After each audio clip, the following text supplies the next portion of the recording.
तो साथियों नमस्कार एवं जोहार, मैं हूं उमेश कुमार और स्वागत करता हूं आप सभी का अपने इस YouTube चैनल U++ एकेडमी में। तो साथियों आज मैं बताऊंगा derivation of expression for most probable velocity and expression for average velocity and expression for root mean square velocity.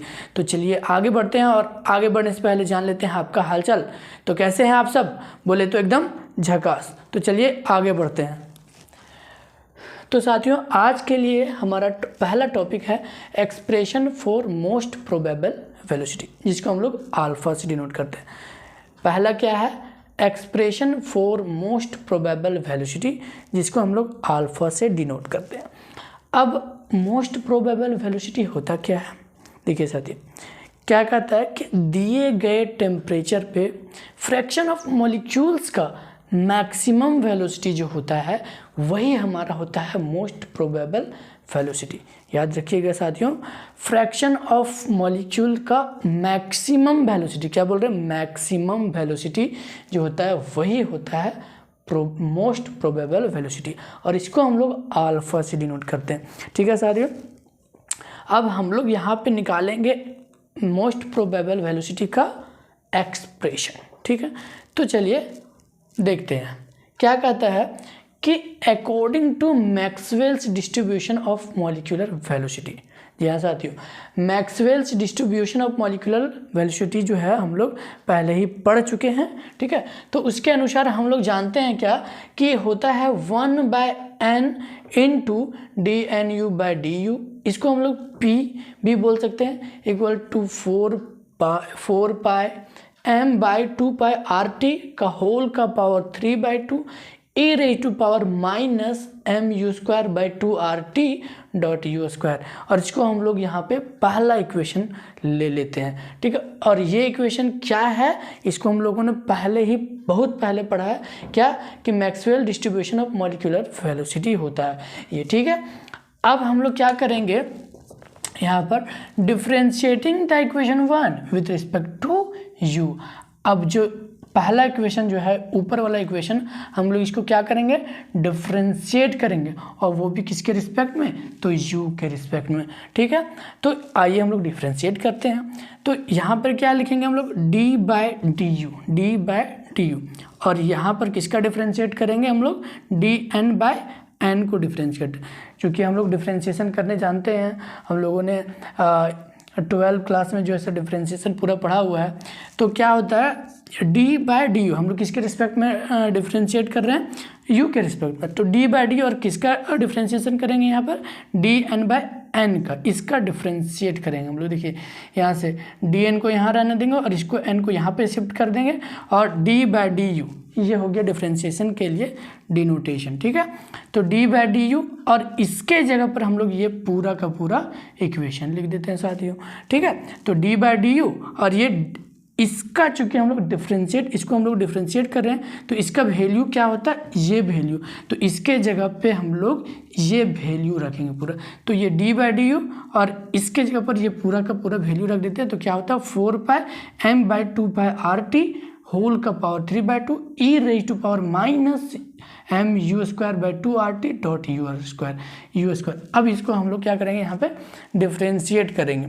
ठीक है, यहाँ पर हम लोगों ने क्या किया? फर्स्ट स्टेप डिफ्रेंशिएशन के लिए लिखा है। अब आगे हम लोग इसको डिफ्रेंशिएट करते हैं। तो यहाँ पर मैंने वही बात लिखा है, इक्वल।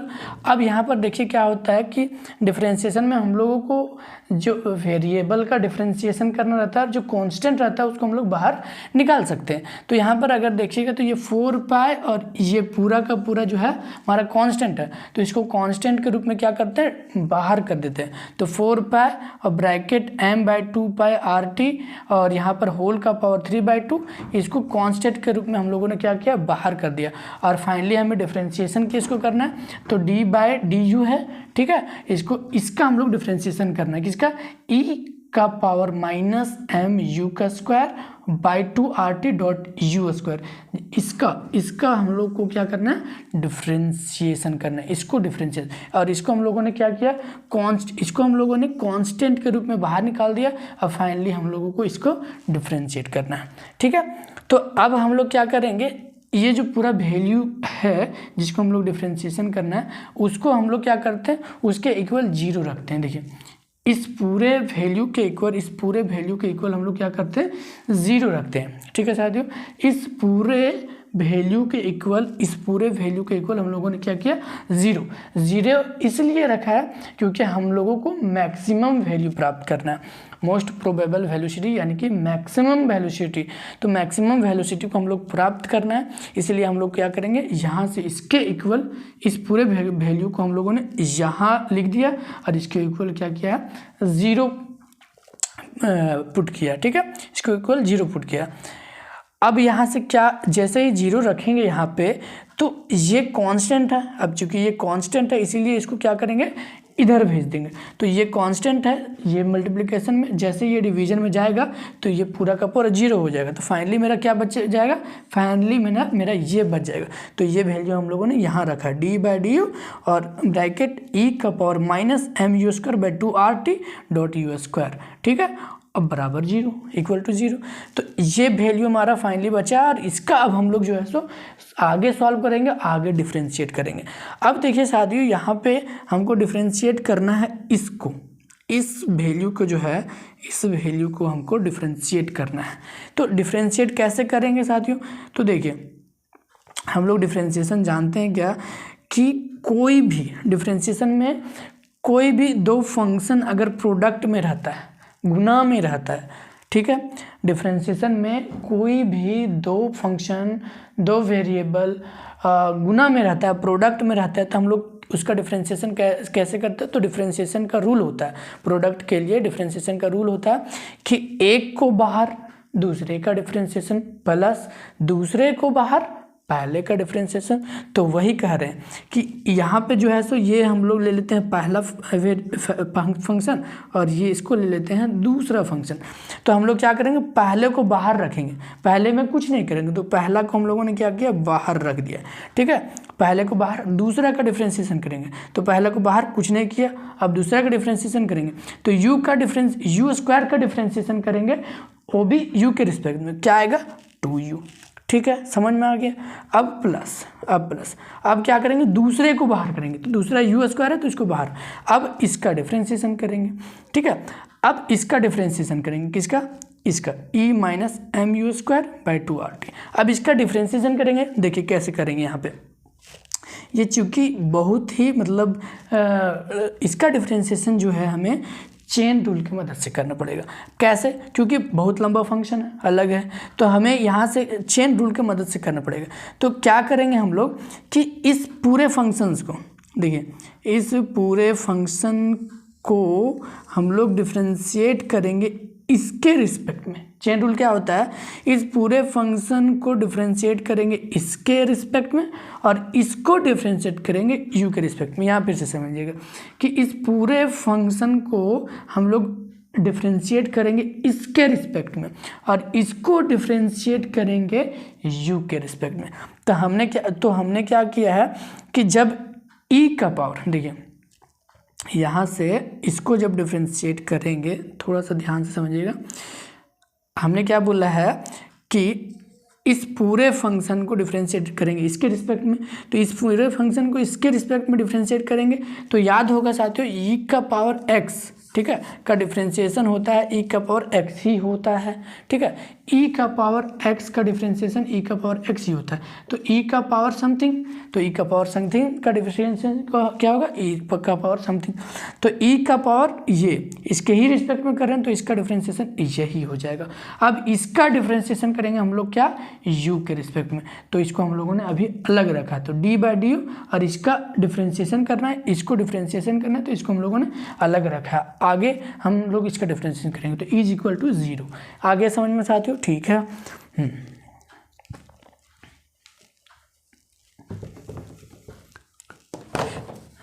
अब आगे देखिए, यहाँ पे हम लोगों ने क्या किया है, 2u को 2u लिख दिया है, इसको भी पूरा लिख दिया है, प्लस u² भी रहने दिया और यहाँ तक पूरा रहने दिया। अब हम लोग इसका डिफ्रेंशिएशन कर रहे हैं तो यहाँ पर फाइनली जो है ये -m2RT तो कांस्टेंट होगा तो इसको बाहर निकाल दिए। हमें फाइनली डिफ्रेंशिएशन किसका करना है, u² का। तो यू स्क्वायर का डिफ्रेंशिएशन करेंगे तो क्या आ जाएगा 2u इक्वल टू 0। यहाँ पर हम लोगों ने लिख दिया, ठीक है। अब आगे लाइन में क्या करते हैं हम लोग, यहाँ से अगर देखिएगा तो ये 2 और ये 2 कॉमन लेके हम लोग इक्वल के इस साइड भेज देंगे तो वो हो जाएगा 0, ठीक है। तो उसको हम लोग यहाँ नहीं लिखते हैं। अब बच के u और ये पूरा का पूरा वैल्यू यहाँ पर हम लोगों ने लिखा है। अब ये देखिएगा ये माइनस और ये प्लस, तो माइनस और प्लस हो जाएगा मेरा माइनस, ठीक है। अब क्या करना है, यहाँ से आगे देखिएगा कि यहाँ से लिख रहे हैं ये माइनस और प्लस, तो माइनस हो गया तो ये m लिख दिया। अब यू स्क्वायर और एक u, तो u का क्यूब हो जाएगा और नीचे 2RT लिखा है और ये जो वैल्यू है वो यहाँ पे हमने लिख दिया और इक्वल टू 0। तो फाइनली यहाँ तक हमारा डिफरेंशिएशन सॉल्व हुआ है। आई थिंक कि आपको यहाँ पर समझ में आ गया होगा। तो यहाँ तक आपको समझ में आ गया है, तो अब हम लोग आगे बढ़ते हैं, इसके आगे देखते हैं, ठीक है।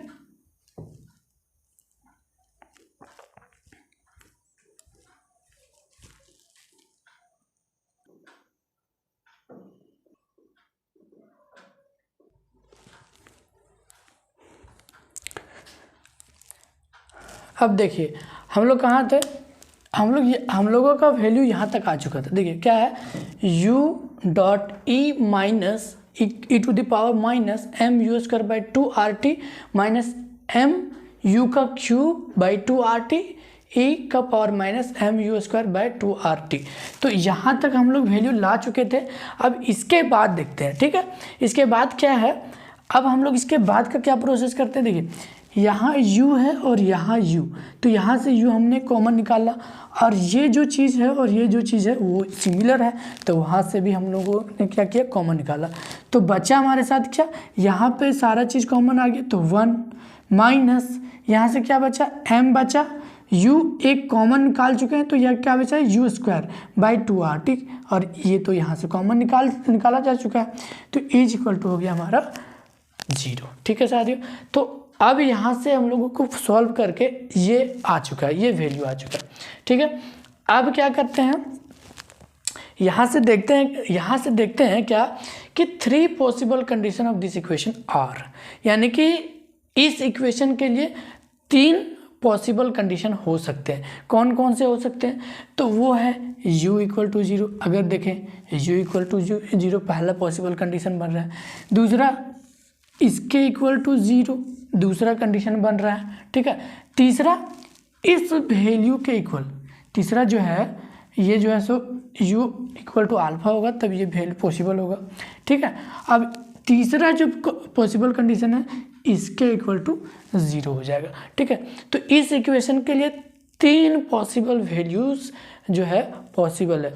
इस इक्वेशन के लिए 3 कंडीशन जो है सो पॉसिबल है। पहला u इक्वल टू 0, दूसरा e raise to power minus m u square by 2RT equal to 0, जो कि जब u इक्वल टू अल्फा होगा, है ना।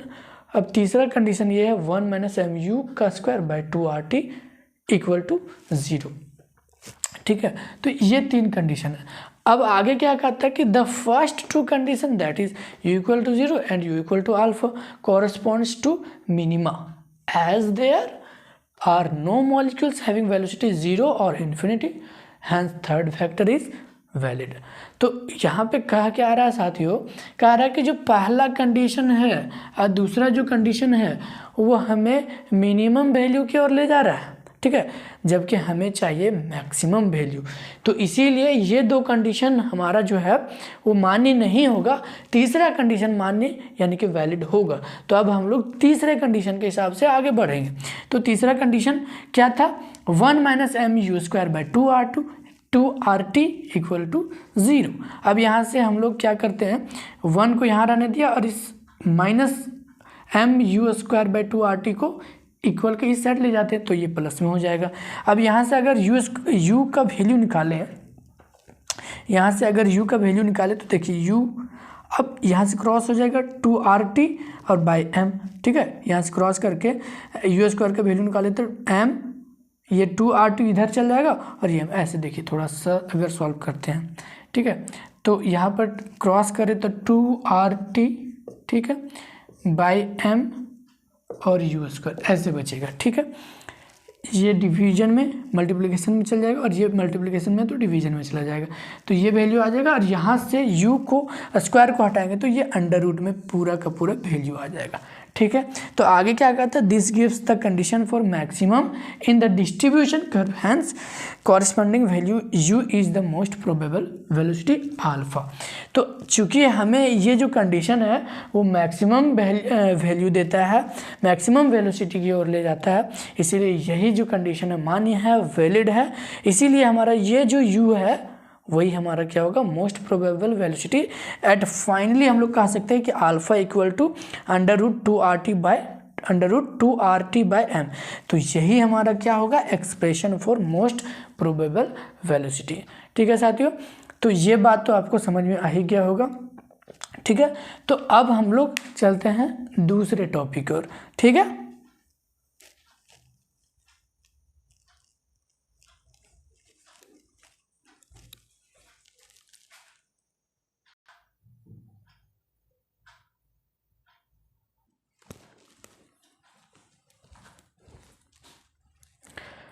अब दूसरा है हमारा एक्सप्रेशन फॉर एवरेज वेलोसिटी। इसको हम लोग u⁴ से डिनोट करते हैं। पहले हम लोगों ने पढ़ लिया expression for most probable velocity. अब दूसरा यहाँ पर है एक्सप्रेशन फॉर एवरेज वेलोसिटी, जिसको हम लोग u⁴ से डिनोट करते हैं। ठीक है, तो अब हम लोग एक्सप्रेशन जो है एवरेज वेलोसिटी के लिए निकालेंगे। ठीक है, तो अब क्या कह रहा है, कहता है according to the Maxwell's distribution. फिर से मैक्सवेल डिस्ट्रीब्यूशन हम लोग पहले पढ़ चुके हैं।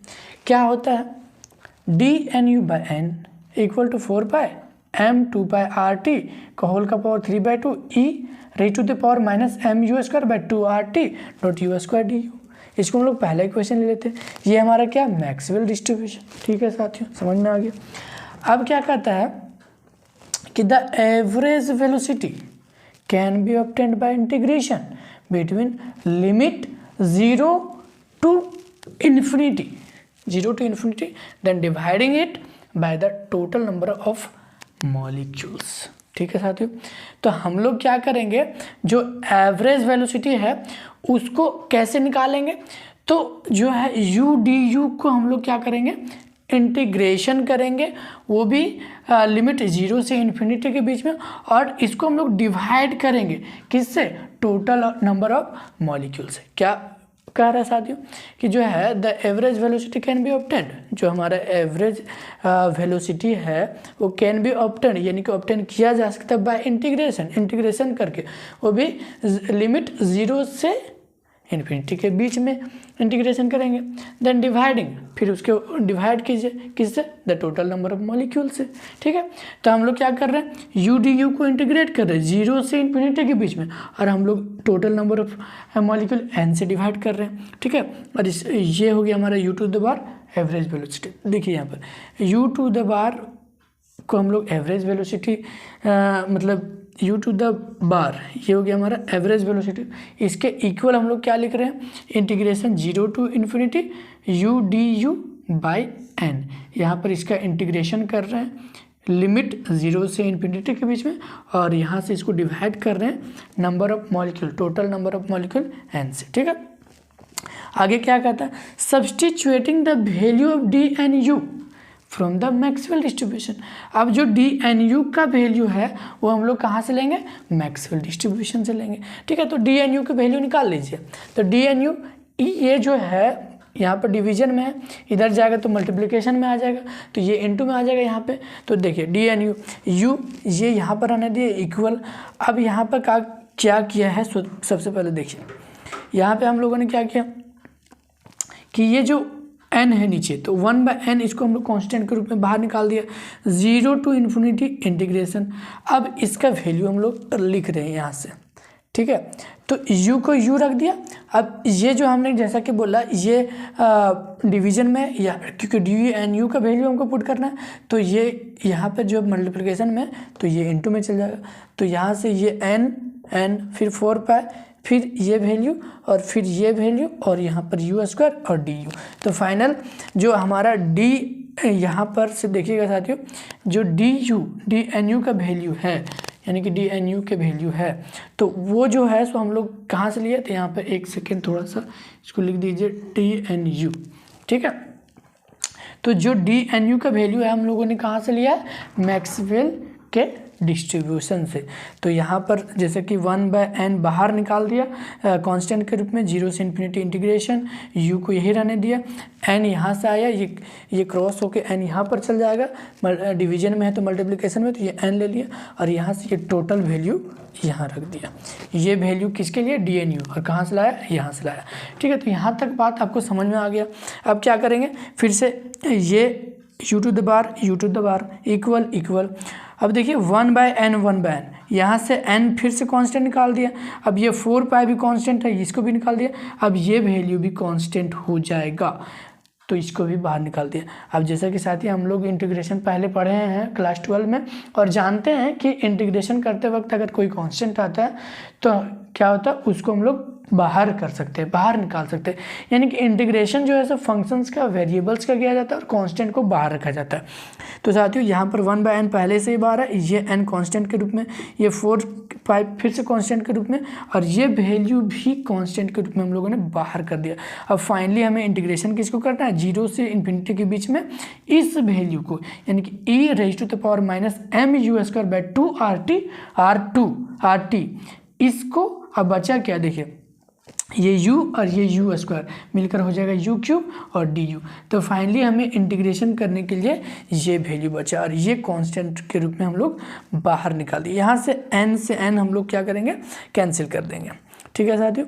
n से n हम लोगों ने क्या किया है, कैंसिल कर दिया, ठीक है। अब आगे देख लेते हैं, ठीक है। अब आगे करते हैं, on solving above the integral we have, जब हम लोग, ये तो कांस्टेंट हो गया, ठीक है, यहाँ से n से n कैंसिल भी कर दिया, तो ये कांस्टेंट के रूप में हम लोगों ने सॉल्व कर दिया।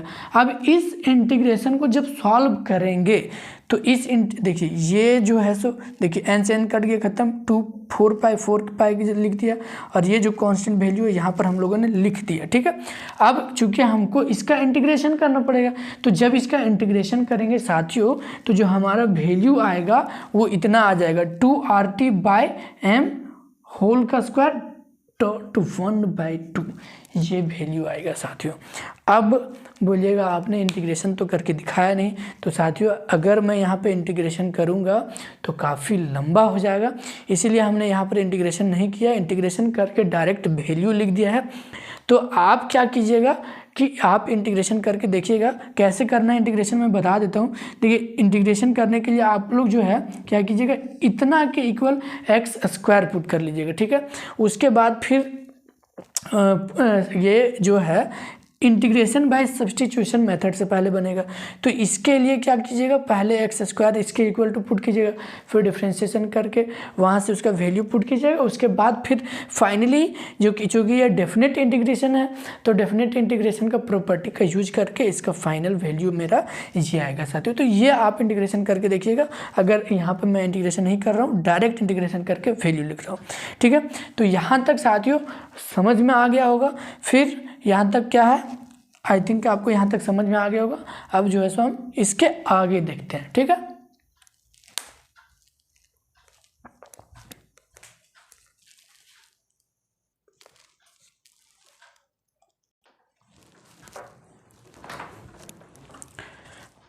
अब इसके आगे देखिए साथियों, मेरा जो वैल्यू आया था वो कहाँ तक आया था, यहाँ तक हम लोगों का वैल्यू आ चुका था। क्या था, u⁻⁴ = 4πm/2πRT होल का पावर 3/2 डॉट 2RT/m होल का स्क्वायर डॉट 1/2। यहाँ तक वैल्यू हम लोग आ चुका था हम लोगों का, और यहाँ तक हम लोगों ने समझ चुका था। अब इसके आगे का प्रोसेस रखते हैं।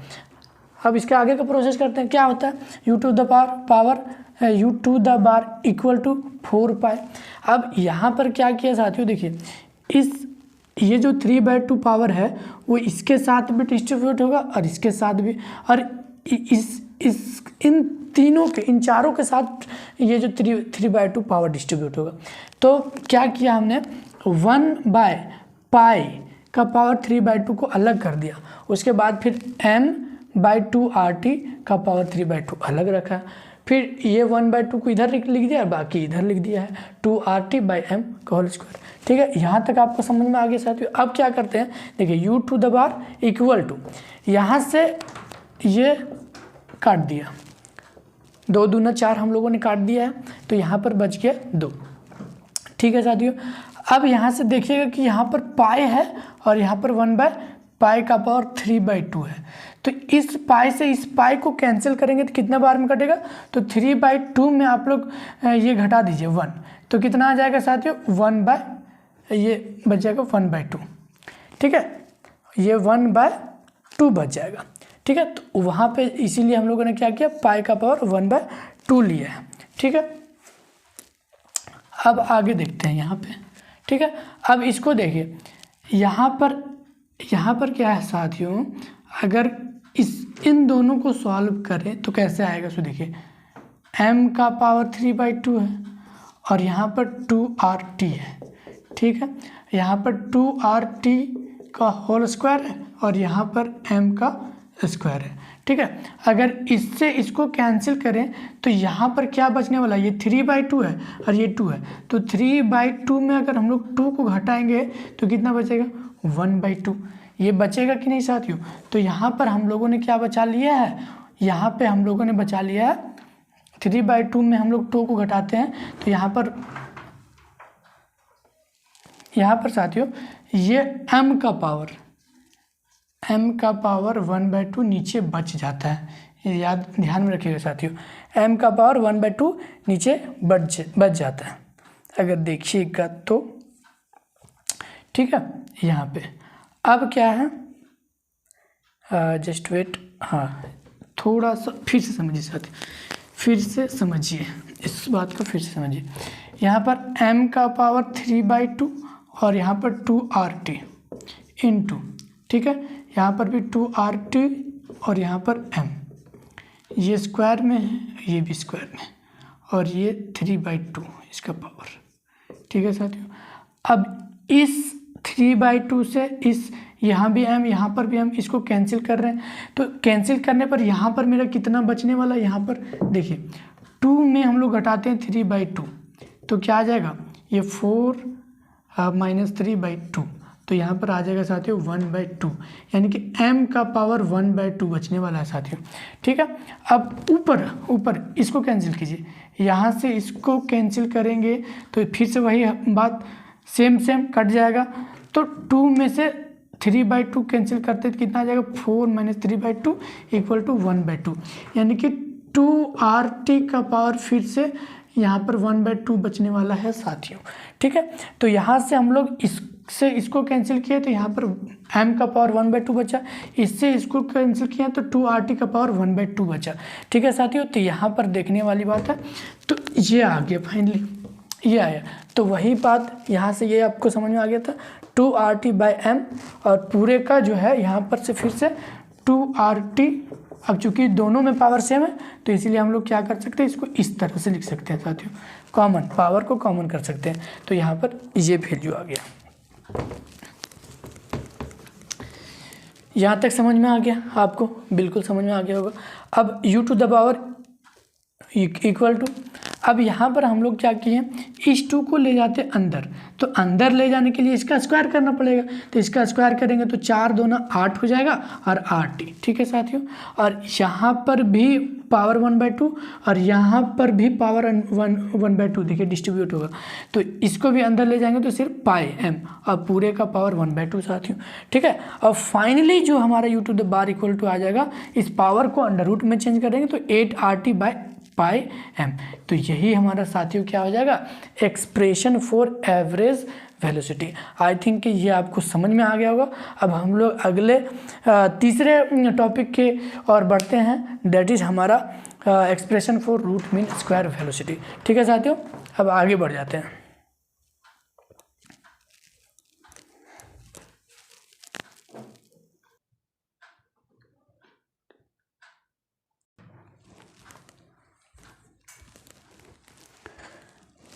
अब देखिए साथियों, तीसरा है हमारा expression for root mean expression for root mean square velocity, जिसको हम लोग यू से डिनोट करते हैं। तीसरा टॉपिक हमारे साथियों, हम लोग किसका एक्सप्रेशन निकाल रहे हैं, expression for root mean square velocity, जिसको हम लोग यू से डिनोट करते हैं। अब हम लोग जो है रूट मीन स्क्वायर वेलोसिटी का एक्सप्रेशन निकालेंगे साथियों, ठीक है।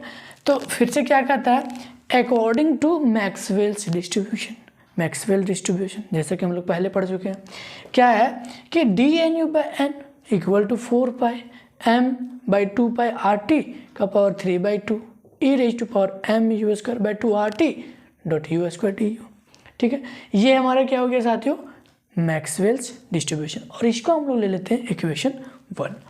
कहता है the root mean square velocity is defined as, यानी कि रूट मीन स्क्वायर वेलोसिटी को इंटीग्रेशन के टर्म में हम लोग कैसे लिख सकते हैं साथियों, तो इस तरह से हम लोग u यानी कि root mean square velocity equal to क्या लिख सकते हैं, इंटीग्रेशन 0 से इन्फिनिटी, हम लोग 0 से इन्फिनिटी के बीच में जो है सो इंटीग्रेट करेंगे, यहाँ से u² dnu/n, और पूरे का पावर लिखा है साथियों हम लोगों ने 1/2।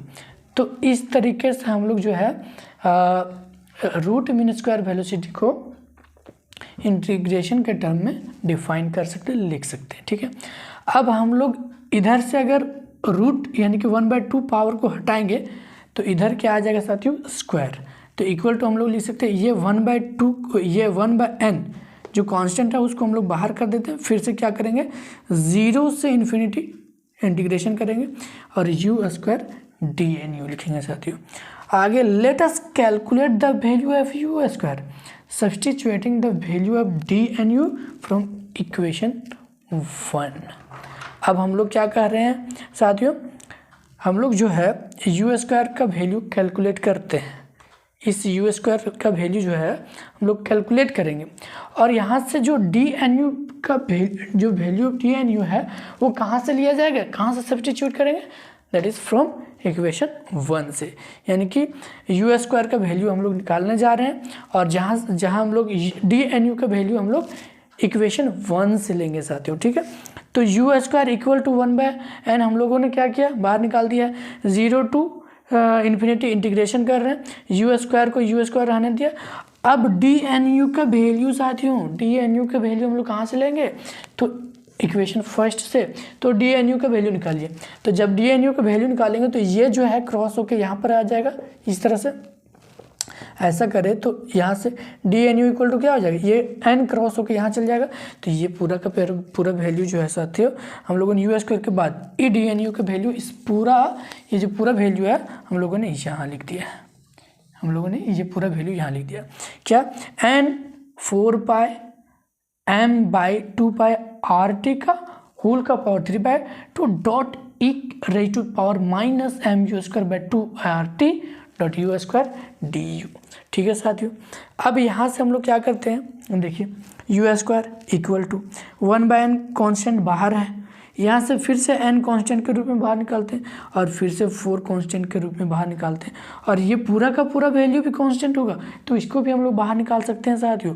जैसा कि आप लोग जानते हैं इंटीग्रेशन में कांस्टेंट टर्म को बाहर निकाला जाता है और फंक्शंस को, वेरिएबल को इंटीग्रेट किया जाता है। तो इंटीग्रेशन हम लोग करेंगे 0 से इन्फिनिटी के बीच में, और किसका इंटीग्रेशन करेंगे साथियों, जो हमारा बचेगा फंक्शन, जो हमारा बचेगा वेरिएबल, तो उसका हमारा इंटीग्रेशन करेंगे। तो e⁻m⁻²/2RT डॉट u² du, इसका हम लोग इंटीग्रेशन करेंगे साथियों। अब कहता है कि on solving the F integral, देखिए ये पूरा का पूरा वैल्यू यहाँ से n कैंसिल कर देते हैं, 4π बचा, 4π लिख दिया, ये पूरा का पूरा वैल्यू हमने लिख दिया यहाँ पर m/2πRT होल का पावर 3/2, ये पूरा वैल्यू लिख दिया साथियों। अब जब इसको हम लोग को इंटीग्रेशन करना है, इसका हम लोगों का क्या करना है, इंटीग्रेशन। जब इसका इंटीग्रेशन करेंगे ना साथियों, तो इसका जो वैल्यू आएगा वो हमारा ये आएगा 2RT/m होल का पावर 5/2 डॉट 3/8 पाई का पावर 1/2 आएगा साथियों। हम लोग यहाँ पर इंटीग्रेशन नहीं कर रहे हैं, क्योंकि इंटीग्रेशन करेंगे तो बहुत ही लंबा हो जाएगा साथियों, ठीक है। तो इसीलिए ये इंटीग्रेशन करने का काम आपको हम दे रहे हैं, ठीक है। इंटीग्रेशन आप कर लीजिएगा। इंटीग्रेशन जो है सो थोड़ा लंबा होगा, लेकिन दिक्कत नहीं होने वाला। यहाँ पर आप लोग पुट कर दीजिएगा, इसके जगह पर ये इंटीग्रेशन बाय सब्स्टिट्यूशन मेथड से बनेगा, ठीक है। यहाँ पर एक्स स्क्वायर पुट कीजिएगा, फिर उस एक्स स्क्वायर का डिफ्रेंशिएट करके फिर इसका वैल्यू निकालिएगा। उसके बाद फिर डेफिनेट इंटीग्रल बनाना होगा। डेफिनेट इंटीग्रल का प्रॉपर्टी यूज करके हमारा ये वैल्यू आ जाएगा साथियों। तुम्हारा टोटल यहाँ पर क्या आया है, u square equal to 4πm/2π/RT whole का पावर 3/2 डॉट इस इंटीग्रेशन का वैल्यू यहाँ पे आया है 2RT/m होल का पावर 5/2 एंड 3/π का पावर 1/2। ये वैल्यू आ गया साथियों। आई थिंक आपको यहाँ तक समझ में आ गया होगा। तो अब हम लोग इसके आगे देखते हैं और फाइनल एक्सप्रेशन निकालते हैं, ठीक है साथियों।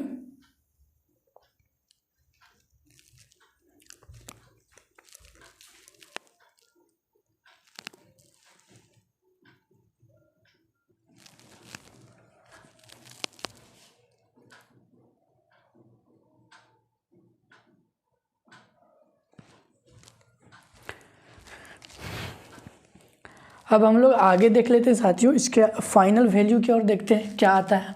तो हम लोगों का वैल्यू यहाँ तक आ चुका था, ठीक है। क्या आया था, हम लोगों ने यहाँ तक वैल्यू निकाल चुका था और समझ चुके थे कि यहाँ तक कैसे आया।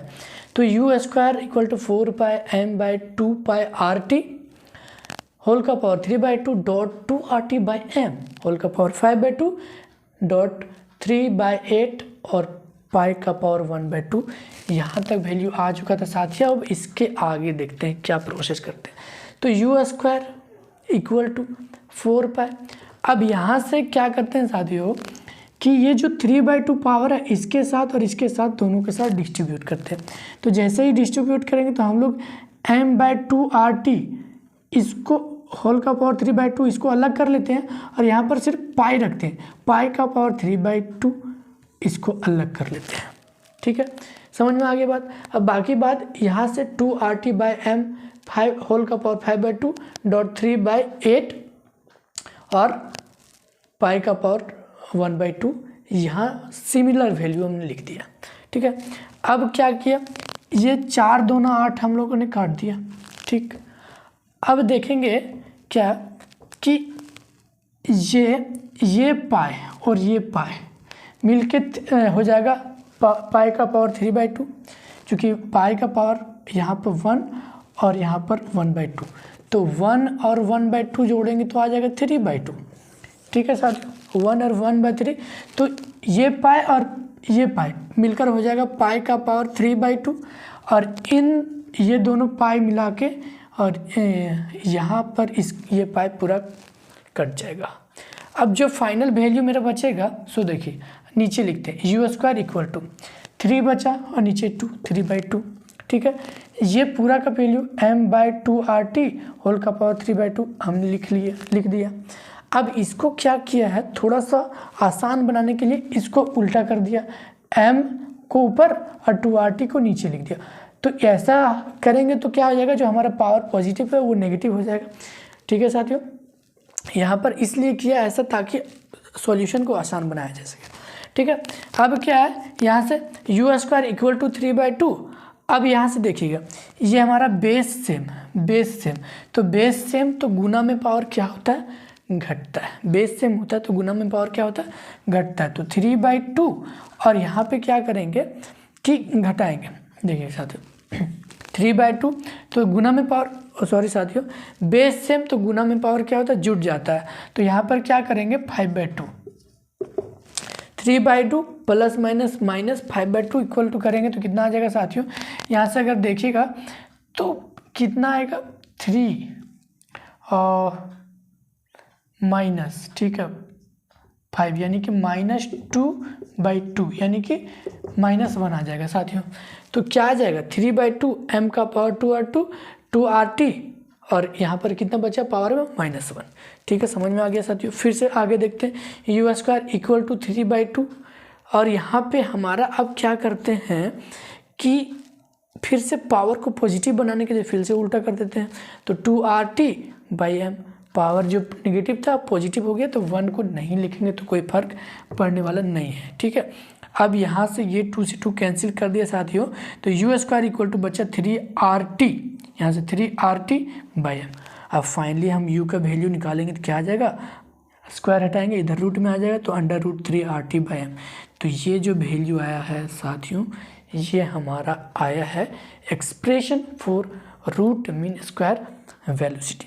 तो ये हो गया हमारा expression for root mean square velocity का।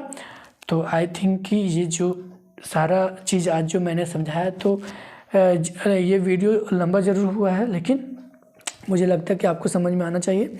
ठीक है, तो साथियों फ़िलहाल इस वीडियो में बस इतना ही। मिलते हैं हम अपने अगले वीडियो में कुछ नए टॉपिक के साथ। तो इस वीडियो में बस इतना ही। मिलते हैं हम अपने अगले वीडियो में, तब तक के लिए बाय बाय, धन्यवाद।